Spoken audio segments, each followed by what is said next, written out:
ಧರ್ಮಗುರು ಬಸವ ತಂದೆಯ ಪಾದಕ್ಕೆ ವಂದಿಸಿ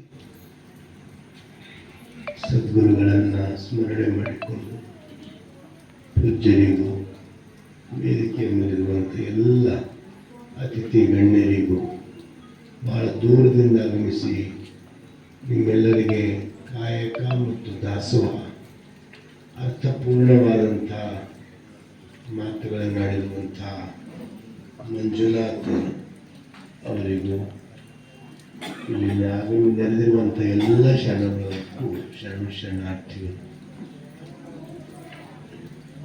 ಬಂಧುಗಳೇ, ನಮಗೂ ಸರ್ದಿ ಆಗ್ಯದ, ನೆಗಡಿ ಆಗ್ಯದ, ಜ್ವರ ಬಂದಿದ್ದಾವ. ಅದಕ್ಕೆ ಇವತ್ತು ಇದು 300ನೇ ಮಾಸಿಕ ಶರಣ ಸಂಗಮ ಹಾಗೂ ಪೂರ್ಣ ಗೊಲ್ಲಾಳೇಶ್ವರ ಜಯಂತಿ ಅಂತ ಇವತ್ತಿನ ಕಾರ್ಯಕ್ರಮ ನಡೀತಾ ಇದೆ. ಪ್ರಾರಂಭದಲ್ಲಿ ನಮ್ಮ ಮಲ್ಲೇಶಿಯವರು ಮಾತನಾಡಿದರು ಅಂತ ಹೇಳಿದ್ರು. ಬಹಳ ದೊಡ್ಡ ವಚನಕಾರ, ಗೊಲ್ಲಾಳೇಶ್ವರ ವಚನಗಳು ನಮ್ಮ ಮಠದಿಂದ ಪ್ರಕಟ ಆಗಿದ್ದಾವೆ ಮತ್ತು ಗೊಲ್ಲಾಳೇಶ್ವರ ಚರಿತ್ರೆನೂ ಇದೆ. ಅಂಥ ಅಪರೂಪದ ಶರಣ ಗೊಲ್ಲಾಳೇಶ್ವರರು. ಇವತ್ತು ನಮ್ಮ ಬದುಕಿಗೆ ಈ ಅನುಭವ ಬಹಳ ಮಹತ್ವದ್ದು. ಬದುಕು ಶಾಂತ ಆಗಬೇಕು, ಬದುಕು ಸರ್ವತೋಮುಖವಾಗಿ ಅಭಿವೃದ್ಧಿ ಆಗಬೇಕು, ನಮ್ಮ ಜೀವನ ಸಮಾಧಾನ ಸಂತೃಪ್ತಿ ನೆಲೆಸಬೇಕಾದ್ರೆ ಬೇರೆ ಯಾವ ಮಾರ್ಗವೂ ಇಲ್ಲ. ಕಾಯಿಲೆ ಬಂದು ವೈದ್ಯರು ಗುಣಮುಖ ಮಾಡ್ತಾರೆ. ಒಳಗಿನ ಕಾಯಿಲೆಗೆ, ಅಂತರಂಗದ ಕಾಯಿಲೆಗೆ, ಮಾನಸಿಕ ಕಾಯಿಲೆಗೆ ದಿವ್ಯೌಷಧಿ ಯಾವುದು ಅಂದರೆ ಕೇವಲ ಅನುಭವ ಗೋಷ್ಠಿಯೇ. ಹೊರಗೆ ಕೆಮ್ಮು ನೆಗಡಿ ಬಂದು ಅಂದರೆ ಇವತ್ತ ನಾಳೆ 2 ದಿವಸ ಗುಳಿಗೆ ತಗೊಂಡ್ರೆ ಕಡಿಮೆ ಆಗ್ತದೆ.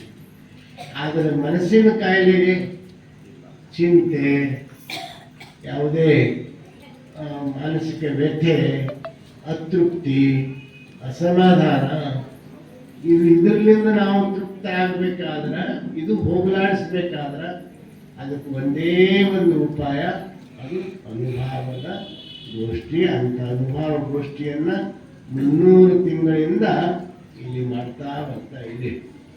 477 ತಿಂಗಳಿಂದ ಹುಣ್ಣಿಮೆ ದಿವಸ ಮಠದಾಗ ಮಾಡ್ತಾ ಬಂದಿದ್ದೀವಿ.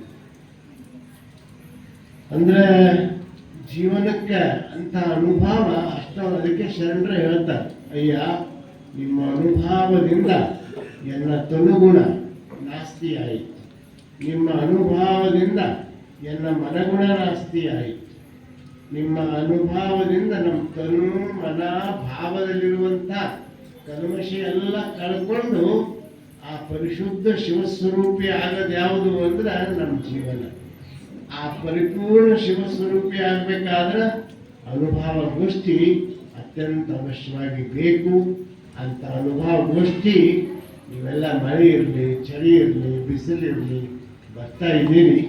ಇನ್ನೂ ಹೆಚ್ಚೆಚ್ಚಿನ ಸಂಖ್ಯೆಯಲ್ಲಿ ಬಂದು ಈ ಅನುಭವ ಗೋಷ್ಠಿಯನ್ನು ಯಶಸ್ವಿ ಮಾಡಬೇಕಂತ ಕೇಳಿಕೊಂಡು, ಈ ಮನುಷ್ಯನ ನಮ್ಮಲ್ಲಿ ಸಾಕಷ್ಟು ಸಂಪತ್ತಿರ್ಬೋದು, ಸಾಕಷ್ಟು ಬೆಳ್ಳಿ ಬಂಗಾರ ಇರ್ಬೋದು, ಇನ್ನೆಲ್ಲ ಇರ್ಬೋದು.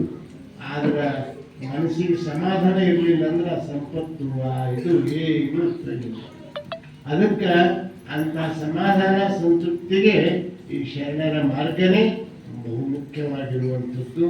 ಅಂಥ ಮಾರ್ಗವನ್ನು ಇವತ್ತು ಬಹಳ ಚಿಕ್ಕಮಗಳೂರು ಜಿಲ್ಲೆಯಿಂದ ಆಗಮಿಸಿ ನಮ್ಮ ಮಂಜುನಾಥ್ ಅವರು ಬಹಳ ಅರ್ಥಪೂರ್ಣವಾಗಿ ಮಾತನಾಡಿದರು, ನಿರರ್ಗಳವಾಗಿ ಮಾತನಾಡಿದರು, ಬಹಳ ಚೆಂದಾಗಿ ಮಾತನಾಡಿದರು.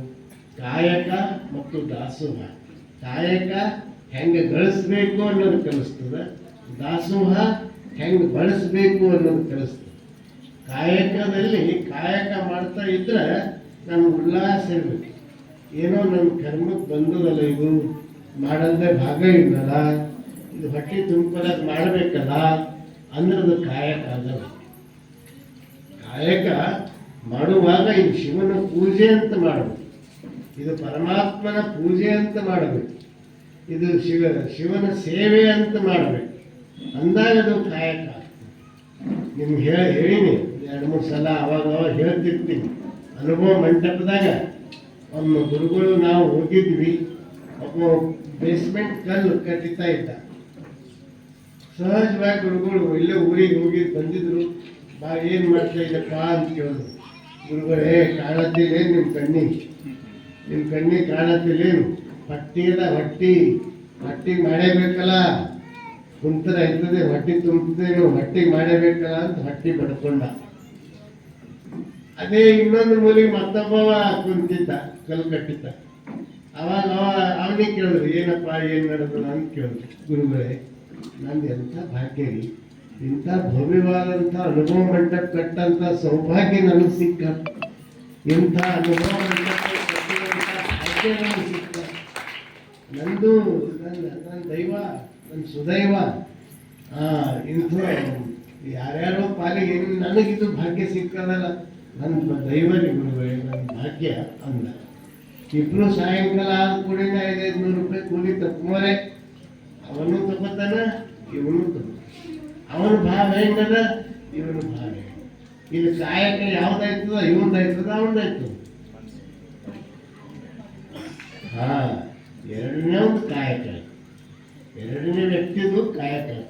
ಹಂಗೆ ನೀವು ಮನ್ಯಾಗ ಕಸ ಹೊಡೆಯಾಗ, ಭಾಂಡೆ ತಿಕ್ಕ, ಏನು ನನ್ನ ವಯಸ್ಸಾದವನು ತಪ್ಪದಲ್ಲ ನನಗ ಅಂತ ಶಪಿಸ್ಕೊತ ಹಣೆ ಗಂಟು ಹಾಕ್ಕೊಂಡು ಹಂಗೆ ಬಗಲಿ ಎತ್ತು ಹೊಡ್ಕೊತ ಬೆಳೆದ್ರೆ ಅದು ಕಾಯಕಲ್ಲ, ಅದು ಕರ್ಮ ಆಗ್ತದೆ.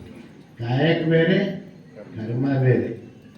ಕಾಯಕ ವ್ಯಕ್ತಿಯನ್ನ ಉದ್ಧಾರ ಮಾಡ್ತದೆ, ಸಮಾಜವನ್ನ ಉದ್ಧಾರ ಮಾಡ್ತದೆ. ವ್ಯಕ್ತಿ ಬೆಳವಣಿಗೆ, ಸಮಾಜದ ಬೆಳವಣಿಗೆ ಇರ್ತದೆ. ಆದರೆ ಕರ್ಮದಲ್ಲಿ ಅದು ಅವನತಿ ಇರ್ತದೆ. ಮಾಸ್ತರ್ ಶಾಲೆಗೆ ಹೋಗೋದು ಕಾಯಕ, ಹುಡುಗರು ಶಾಲೆಗೆ ಹೋಗೋದು ಕ್ರಿಯೆ, ಅವ್ರ ಕರ್ತವ್ಯ ಇರ್ತದೆ, ಕ್ರಿಯೆ. ಅದು ಶಾಲೆ ತಪ್ಪಿಸಿ ಸಿನಿಮಾಕ್ಕೆ ಹೋಗೋದು ಅದು ಕರ್ಮ. ತಿಳಿತಾರೆ?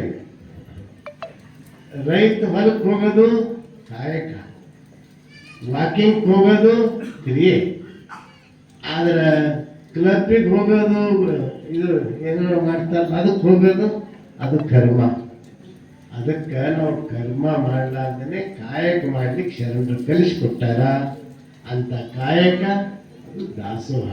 ಶರಣ ಧರ್ಮ ನಿಂತಿದ್ದೇ ದಾಸೋಹವೇ, ಇವತ್ತಿಗೂ ಆಚರಣೆಗೆ ಇದ್ದದ್ದೇ ದಾಸೋಹ. ಅದಕ್ಕೆ ಮೊದಲು ಎಲ್ಲಿ ಲಿಂಗಾಯತ ಮಠದಲ್ಲಿ ಅಷ್ಟೇ ದಾಸೋಹ ಇರ್ತಿತ್ತು. ಈಗ ಇದನ್ನು ನಮ್ಮದು ಎಲ್ಲರೂ ಅನುಕರಣೆ ಮಾಡತ್ತ, ಎಲ್ಲ ಕಡೆ ದಾಸೋಹ ನಡೆದು. ಮೊದಲು ಬೇರೆ ಕಡೆ ದಾಸೋಹ ಉಣ್ಬೇಕಾದ್ರೆ ಟಿಕೆಟ್ ತಗೋಬೇಕಾಗಿತ್ತು, ಅದು ಕೂಪನ್ ತಗೋಬೇಕಾಯ್ತಿತ್ತು, ಅದು ಇಷ್ಟು ರೊಕ್ಕ ಕೊಡಬೇಕಾಯ್ತಿತ್ತು, ಏನೇನೋ ಇತ್ತು. ಆದರೆ ಈ ನಮ್ಮ ಮಠಮಾನ್ಯಗಳಲ್ಲಿ ಅದಕ್ಕೆ ಯಾವುದು ಬಂಧನ ಇರಲಿಲ್ಲ. ಈಗ ಎಲ್ಲ ಮಠಗಳಲ್ಲಿ ಯಾವುದೇ ಧರ್ಮದ ಮಠ ಇರಲಿ, ಯಾವುದೇ ಧರ್ಮದ ಮಠ ಇದ್ರೂ ಅಲ್ಲಿ ದಾಸೋಹ ಸಂಸ್ಕೃತಿ ಅದು ನಿರಂತರವಾಗಿ ನಡೆದು ಸರ್ಕಾರ ಸಮೇತ ಅಕ್ಷರ ದಾಸೋಹ, ಅನ್ನ ದಾಸೋಹ ಅಂತ ಆ ದಾಸೋಹ ಪದ ಸರ್ಕಾರದವ್ರಿಗೂ ಬಳಸ್ತಾ ಇದ್ದಾರೆ.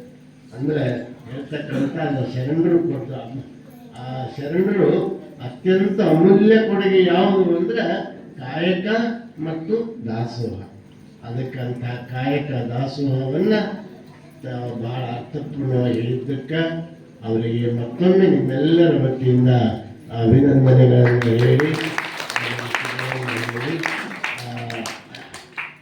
ಮತ್ತು ನಮ್ಮಲ್ಲೆಲ್ಲ ವಿಶೇಷ ಕಾರ್ಯಕ್ರಮಗಳು ಇರ್ತಿರ್ತಾವ.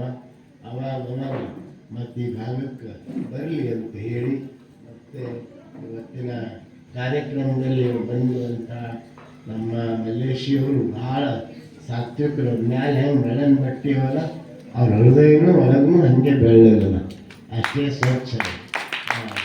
ಮತ್ತು ನಮ್ಮ ವೈದ್ಯನಾಥ್ ಬಿರಾದಾರವರು ಕೃಷಿಯಲ್ಲಿ ತೊಡಗಿ ಈಗ ನಿವೃತ್ತರಾಗಿದ್ದಾರೆ.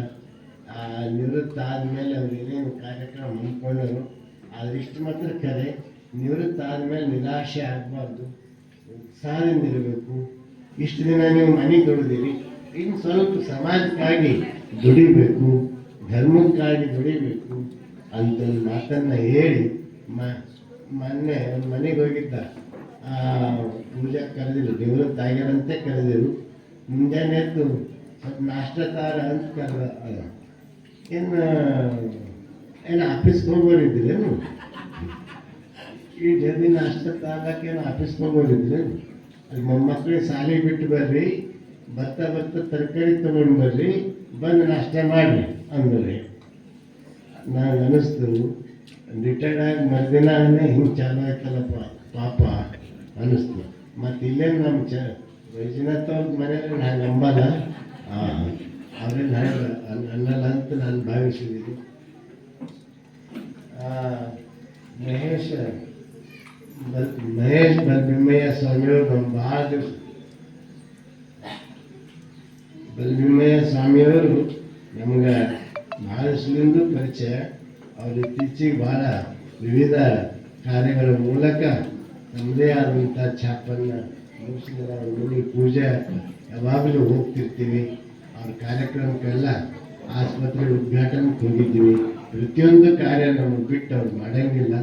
ಅಂಥ ಬಲಭೀಮಯ್ಯ ಸ್ವಾಮಿಯವರಿಗೂ ಅವರು ಈ ಸಮಾರಂಭದ ಅಧ್ಯಕ್ಷತೆ ವಹಿಸಿರುವಂಥ ಶಿವಶರಣಪ್ಪ ನಾಗಪ್ಪ ಛತ್ರಿಯವರು ಭಾಳ ದುಡಿತಾರೆ. ದೇವಿ ಕಾಲೋನಿಯಲ್ಲಿ ಸರ್ವತೋಮುಖ ಅಭಿವೃದ್ಧಿ ಆಗಲಿಕ್ಕೆ, ಅಲ್ಲಿ ಬೆಳವಣಿಗೆ ಆಗಲಿಕ್ಕೆ ಅದಕ್ಕೆ ದೊಡ್ಡ ಕೊಡುಗೆ ಅಂದರೆ ಶಿವಶರಣಪ್ಪ ಛತ್ರಿಯವರು ಅಂತ ನಾನು ಈ ಸಂದರ್ಭದಲ್ಲಿ ನಾನು ಪ್ರತ್ಯಕ್ಷ ನೋಡೀನಿ. ಅದು ಮೊದಲು ಹೆಂಗಿತ್ತು, ನಂತರ ಹೆಂಗಾಗ್ಯದ ಅನ್ನೋದು ನಿಮ್ಮೆಲ್ಲರಿಗೂ ಗೊತ್ತಿದ್ದ ವಿಷಯನೇ. ಅದಕ್ಕೆ ನಮ್ಮ ಮಾಜಿ ತಾಲೂಕಾ ಪಂಚಾಯತ್ ಸದಸ್ಯರಾದ ಶಾಲೆಯವರ ಒಳಸಂಗಿಯವರು ಇವತ್ತಿನ ಕಾರ್ಯಕ್ರಮದಲ್ಲಿ ಮುಖ್ಯ ಅತಿಥಿಗಳಾಗಿದ್ದಾರೆ. ಅವರಿಗೂ ಈ ಸಂದರ್ಭದಲ್ಲಿ ಶುಭವನ್ನು ಹಾರೈಸ್ತಾ, ಅವರು ಬಾಡಿಗೆಯಲ್ಲಿ ನಮ್ಮ ಬಸವತತ್ವ ಅಳವಡಿಸ್ಕೊಂಡಿದ್ದಾರೆ. ಅಷ್ಟೇ ಅಲ್ಲ, ನಮ್ಮ ಗುರುಗಳ ಪ್ರವಚನ ಅಲ್ಲಿ ಬಾಡಿಗೆಯಲ್ಲಿ ಭಾಳ ಚಂದ ಯಶಸ್ವಿ ಮಾಡಲಿಕ್ಕೆ ಅವ್ರದ್ದು ಒಂದು ಕೊಡುಗೆ ಅದ ಅಂತ ಈ ಸಂದರ್ಭದಲ್ಲಿ ಹೇಳಿ, ಮತ್ತು ಎಲ್ಲರಿಗೂ ವೇದಿಕೆ ಮೇಲಿರುವಂಥ ಎಲ್ಲರಿಗೂ ಮತ್ತೊಮ್ಮೆ ತಮ್ಮೆಲ್ಲರಿಗೂ ಶುಭ ಹೇಳಿ 4 ಮಾತುಗಳನ್ನು ಮುಕ್ತಾಯ ಮಾಡ್ತೀನಿ. ಓಂ ಶ್ರೀ ಗುರು ಬಸವಲಿಂಗ.